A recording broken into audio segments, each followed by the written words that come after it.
My psycho soon-to-be mother-in-law is a vegan, and she thinks anyone who eats meat is despicable, toxic, and she doesn't want to be around them.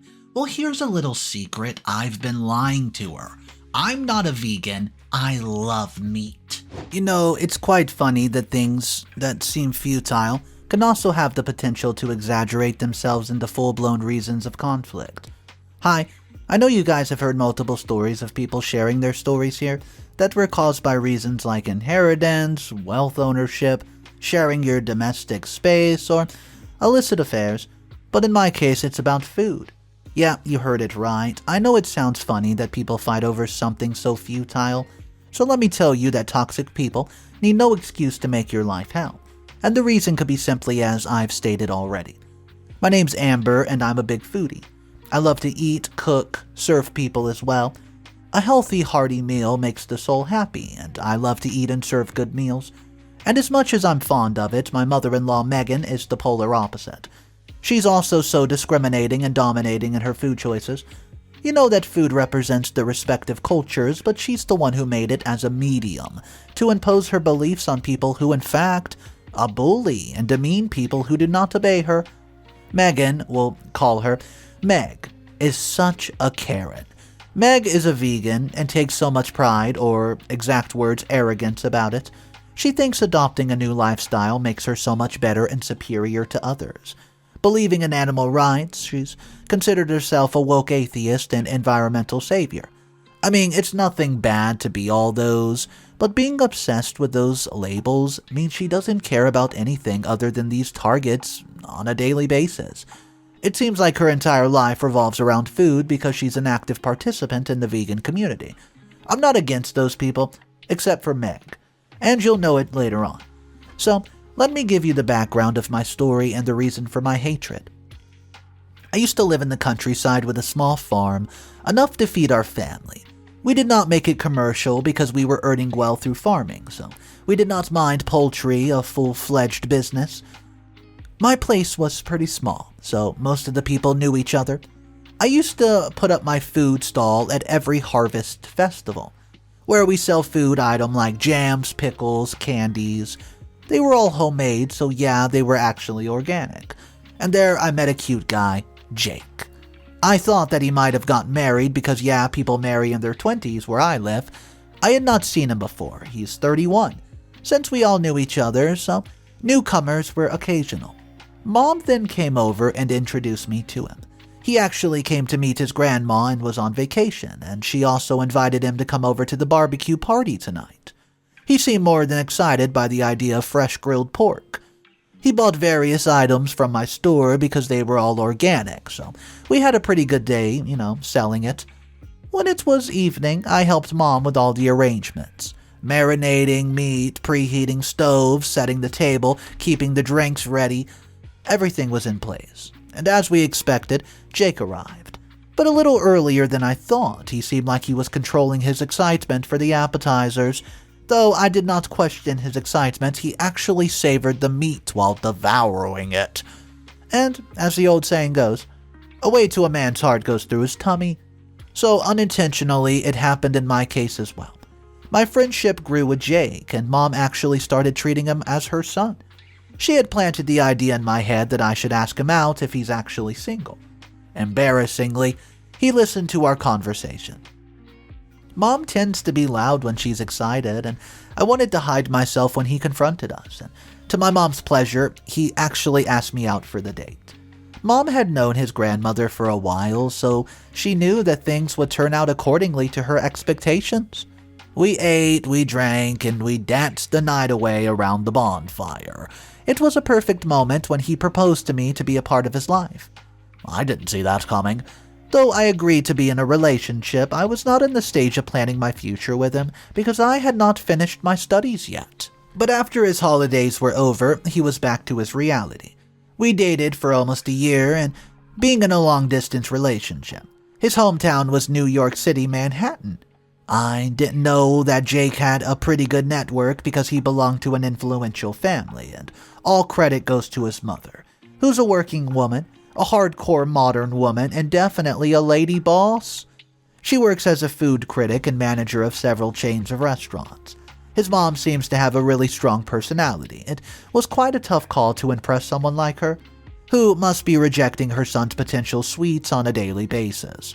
So, I will go to that part later. Let me tell you how my long-term relationship took a good turn. When I graduated, Jake, who had already been putting forward my recommendation to several companies, finally helped me get through one and shifted to the same city.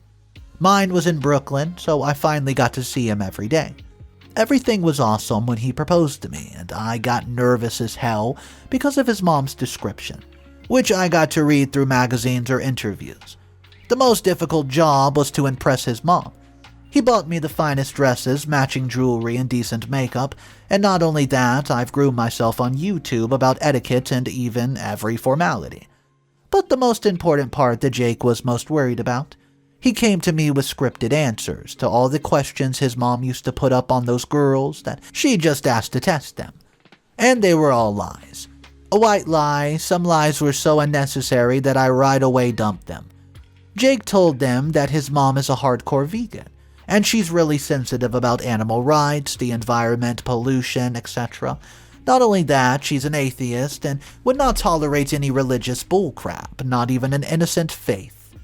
He especially told me not to tell her that he went to a barbecue party, because he was all vegan in front of her and he could only eat meat behind her back, hiding it from her, of course. It was difficult since his mom was known by various people, and if by any chance he was caught consuming meat, this would directly impact her professional life and her image among the people in her community. He also told me to hide this fact from her, that I am also not a vegetarian. Well, I was totally against it, but he convinced me that once we got married, we would deal with that part later, so I agreed. When I met her for the first time, it was hard to stay natural around someone so influential. But a big sip of fine wine loosened me right up, and I carried on effortlessly. Well, while ordering our dishes, I missed the steak. It looked tempting, and I could not help staring at it from other people's tables. It smelled so good. But I chewed on my salad on Jake's advice. It was way easier to impress her. Jake's tips were of great help. Honestly, I hated to carry out this act, but I did not want to complicate things unnecessarily with stupid things. Honestly, I clearly just have no idea how my food choices can affect this marriage or relationship when we have no intention of living together under the same roof. While I was somehow swallowing my salad, Meg got a phone call for an urgent meeting, and she had to leave the in-between. She pardoned herself and promised to meet again. Well, we bid her goodbye, and we also left after her. We enjoyed our fried chicken wings and cold coffee. Jake was overjoyed at the sight of meat, and now I can understand his excitement at the barbecue party. From now on, along with him, I also felt thrilled while devouring it. As if we had broken a rule, it almost felt illegal. Those stolen moments of joy about our little cheating were the most memorable ever, and I was pretty convinced that we would get through this. After all, we both knew that Meg would be coming with us. Update number 1. Hey guys, the thing I was most scared of finally came true, and it brought chaos. I was too excited to share the news about the big day for which I was waiting, which was getting married to Jake, but unfortunately my special day was ruined by my mother-in-law, and I was devastated. It was only Jake who saved the day at last. He did not let his get spoiled, but soon after this day was over, I was only able to move on in the belief that this is a monetary issue, and we don't have to face it any longer. I hope so. I have to lie about being vegan only because Jake insisted on it. Even though I tried to explain the things that would get worse if by any chance she discovered this, he was not ready to listen. He kept pushing the idea that once the wedding commences, Megan cannot do anything about it or object to our marriage. Well, I scoffed at his face, saying how eating a fried chicken could break our marriage. He was speaking nonsense. I told him to stop being ridiculous. I was waiting for the right moment to confess to Meg. I did not feel like Jake was planning to confront her, and now I wish I would have listened to him. At least I should not have thought of telling the truth at this crucial time. The things I've taken lightly have made them nastier than expected. On my wedding day before the ring ceremony, when I got ready, I just needed a little touch-up. When Megan came to my room, I knew that Jake would hate me for doing this, but I could not drag any regrets by beginning this relationship that I consider sacred with any lies.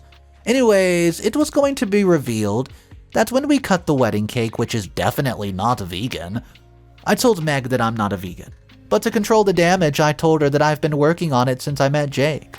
I own a little farm for my domestic use, and I eat like every typical American who lives in the countryside.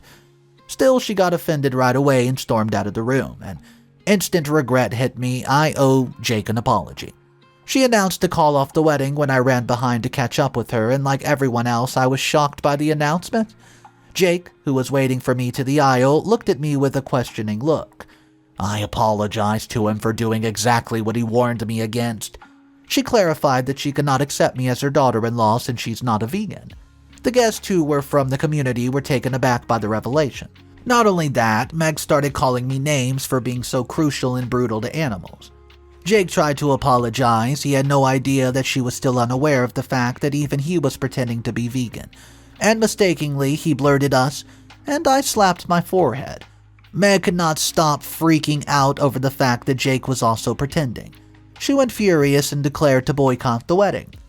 My mom intervened, trying to console and convince her, but she brushed my mom aside and started taunting me about her class and calling me the gold digger. That day, I realized that she also looked down upon my mom and obviously me since we belonged to a middle-class family. And before I react this time, even Jake was exasperated and furious by her reaction.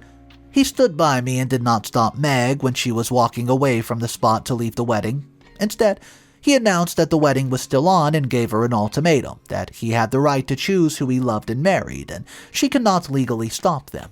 Also, she has no right to disrespect me at his, future wife. At this point, Meg stood entirely helpless because she knew that all the drama was of no use when she was not given any importance. And we took our wedding vows. Meg did not say anything except sulk in the corner, and at the toasting time she broke the wine glass she was holding for toasting. Later on, when the wedding cake was cut, it was expected that she would not take the cake either. Jake was not willing to pay attention to Meg's drama because it was his special day, and he was not ready to let it ruin because of such a stupid thing. To escape the chaotic situation, Mom advised me to mend my ties with Megan. What do you think I should do? Anybody listening, what's your advice? Though I do regret it, I should not have done anything that Jake warned me against. So I guess I should make up for what I've ruined. But I do have some time to think about it since Jake and I are, going on our honeymoon, because it was the best escape that we wanted right now. And I could hope that things will get better after a few days. Top comments from the original post. Comment number 1. It's the best thing, OP, that you guys have escaped this chaos for now, but sooner or later you have to deal with her. So you should follow your mom's advice. He still misses his mother, and you should try to improve their relationship with each other. Being righteous was not wrong. You're just stuck with your principles. It's your mother-in-law who's modern for the sake of showing it off and cannot tolerate people with different ideas and lifestyle choices. We wish you luck in your future, OP. Comment number 2. Why did you have to be so stubborn, OP? You should have listened to your husband because only he knows how to deal with his mom. You've complicated the situation unnecessarily, and now all you can do is repeat history in order to compensate for the damages that you've already done. Let your husband handle that yourself. You're not the one to decide how a mother and son's relationship will work out. Let him deal with each other. The more that you involve yourself in it, the more that you'll end up getting hurt, and in the end, she'll always forgive her son, but you will end up suffering. Update. Hey guys. So I found something very interesting about Megan, and to my surprise, I got to learn the truth about her when I started sharing a roof with her. So this is how we ended up together, and we revealed her real face. I'm back from the honeymoon, and I and Jake enjoyed it a lot. We enjoyed seafood, tuna, sushi, every new exotic dish that we could try our hands on. It was an amazing experience to explore new dishes from different traditions.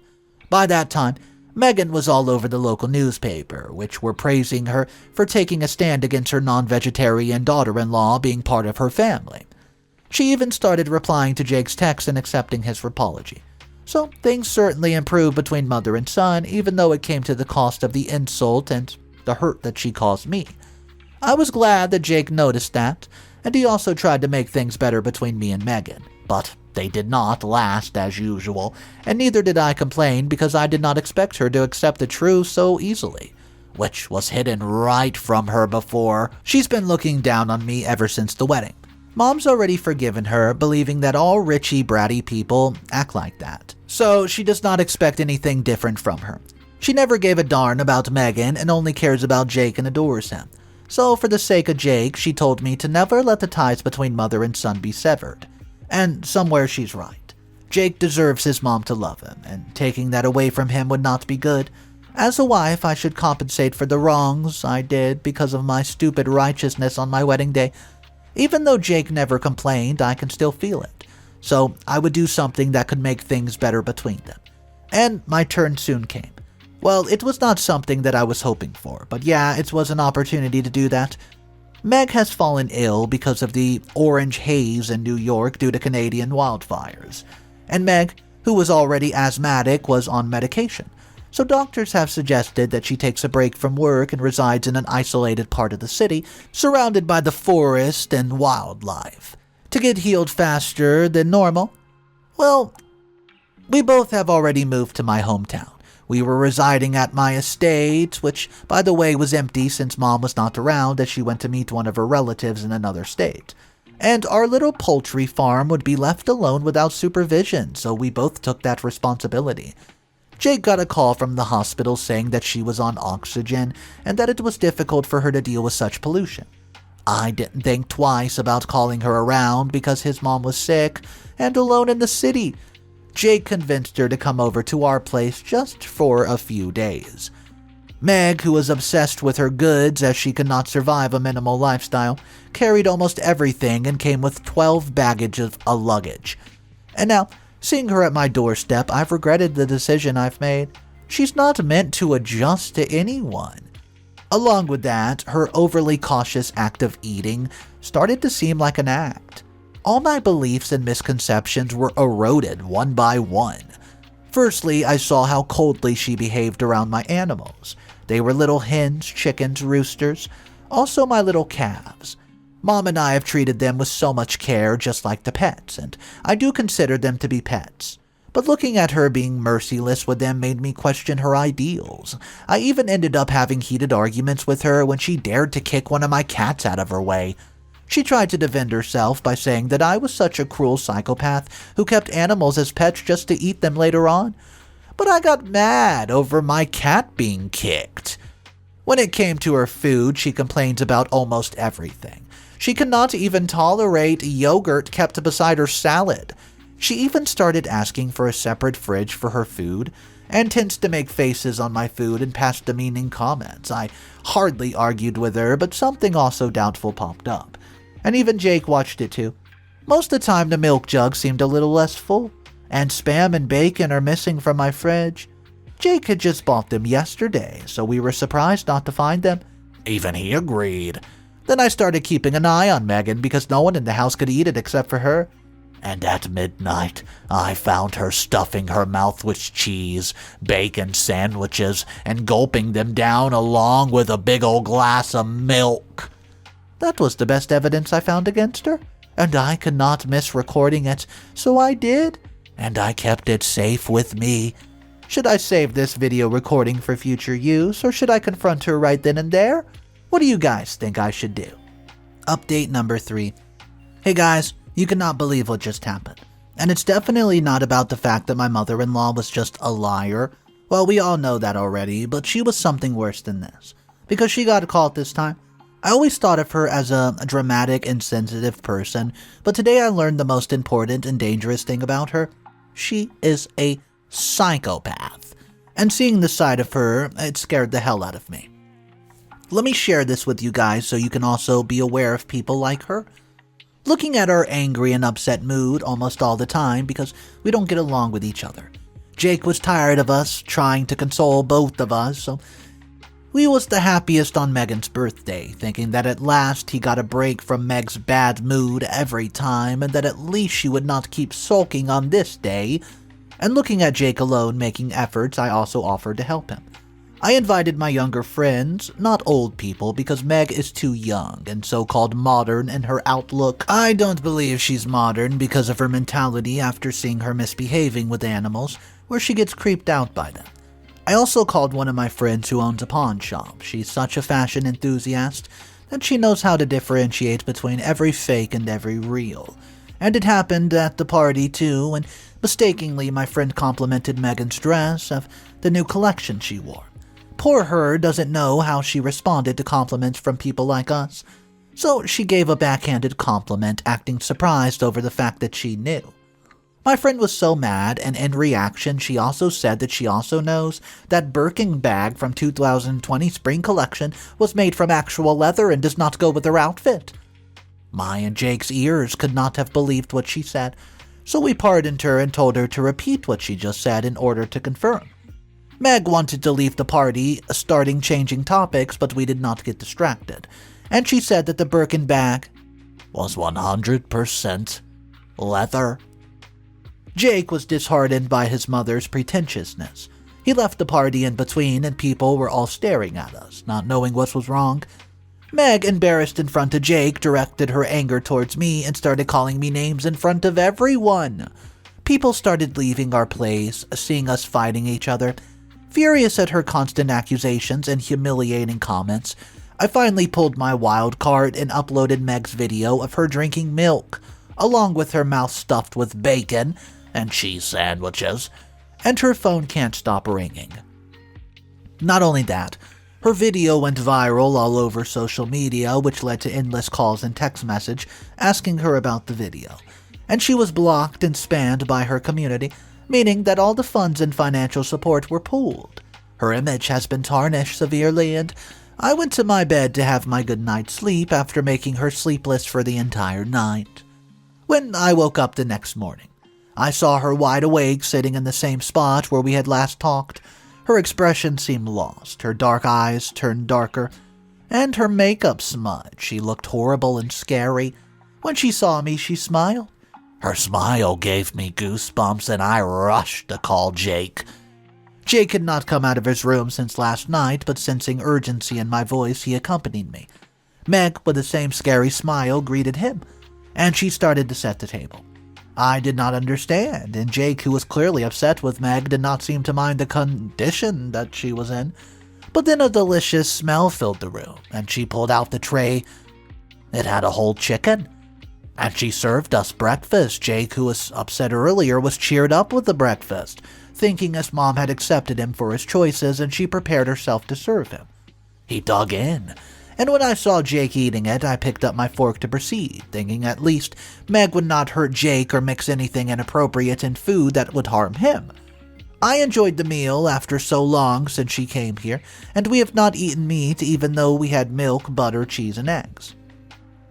Things started to seem better between Jake and Meg, but I was still not sure that what had changed her in a single night. Am I missing something?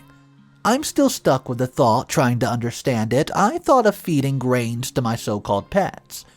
I realized that I had not heard my rooster cuckoo today. What went wrong? I was thinking about that and looking for it everywhere. I called Jake to help me find out where it went, and it's been more than half an hour. While I was getting anxious over it, I saw Megan enjoying her juice and smiling. I was mad at her reaction. I knew she must know something.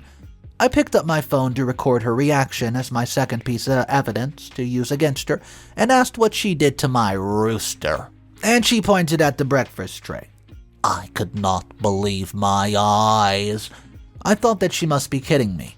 Jake froze at her response, and she said that I just ate it. She cooked it for me. With a smug smile on her face, she said that her next target would be that dearest cat of mine that she would serve me for dinner, and with that she calmly stood up and went upstairs to get her luggage to leave the place. I was in tears. I could not believe that his mother could be so cold, but this time I could not let her easily go by, being such a dangerous side to her. She was not a person to be safe with while standing up for her ideals that she herself does not adhere to. She went to the extreme that she could end up doing anything just for petty revenge. She never actually loved animals. She was a sick, hypocritic woman. Knowing that she was an absolute psycho, I got up, rushed to the door, and locked her inside. I left Jake to keep a watch on her so she could not escape, and by the time I left for the police station to bring the cops along with me to get her arrested in the case of animal cruelty, with the evidence in my hand of the recording, by the time I left, she had wreaked havoc in the house. Jake told me to come up quickly before the situation went out of hand. He was scared to be around her. She was already through the back window when Jake tried stopping her. Blinded by her rage, she did not hesitate to harm Jake as well. And I still get goosebumps at what she could have done to Jake if I had not reached in time. But that was a fortunate coincidence that cops caught her red-handed and her act of slapping Jake, which worked out in our favor. Cops have arrested her in the case of animal cruelty by harming one of the animals in my poultry and threatening to kill my pet cat. I also filed a case against her for trespassing on my poultry and harming my property, which is the mess that she created in my home. Well, you can call me wicked at this point because I again cannot stop pulling out my cell phone, clicking on her pictures, and making a recording. Honestly, I was more than satisfied seeing her being dragged away and handcuffed by the cops, while she could not stop yelling at me. I bid her goodbye from my life. Of course, it was quite easy for you to guess that I had shared those pictures by this time. I contacted one of the media houses and sold them in return for a handsome amount of money, which was enough for us to get our lives a fresh start. Top comments from the final post. Comment number 1. Wow, OP, you did a great thing by selling those pictures. They were totally worth it. You've made money out of your mother-in-law's demise, and we hope her life gets over once she reaches New York, because her career and image were already destroyed with her real face. She deserved it, and we feel bad for your husband who has lost his mother over her insane ideas. We wish him good luck and hope he recovers soon from his loss. Comment number 2. We understand you. You're literally mad at her when she harmed your animals, but if you knew that she was misbehaving around your animals, you should have taken precautionary measures beforehand. You were just careless, OP. Also, you actually did a great job of triggering her so badly. If you did not like how she was with you, you could have kicked her out of your place. Simple as that. But you actually enjoyed it and made things worse for yourself. Even if she got arrested, instead of recommending her therapy, you clicked pictures. You're equally worse than your mother-in-law. Anyways, I hope you've learned your lesson as well. Well, this is a mother-in-law story that sure did take a lot of twists, did it not? I'll be honest with you, the one twist I did not see coming was the fact that OP's mother-in-law was actually loving meat. I mean, she was eating bacon, stuffing her face, drinking milk, and I honestly thought she was going to be one of those hardcore vegans that was super about it, but it turned out she was a liar, manipulative, toxic, and, as OP would explain, psychotic. I want to know your thoughts about that, guys, so drop it down below. I think the worst part about the story, hands down though, is when she killed the pet rooster and threatened to kill the cat. That is absolutely absurd, but hey, at the end of the day, she went to jail for animal cruelty, so I guess lesson learned. I don't think anybody really won in this story though. Let me know your thoughts about it, and if you've been in a similar situation, maybe you're vegan, let me know your thoughts about this story. My name's Mr. Reddito, and if you want daily videos, all you have to do is go ahead, subscribe to the channel. I'll see you tomorrow, and remember, it's cool to be kind. Peace.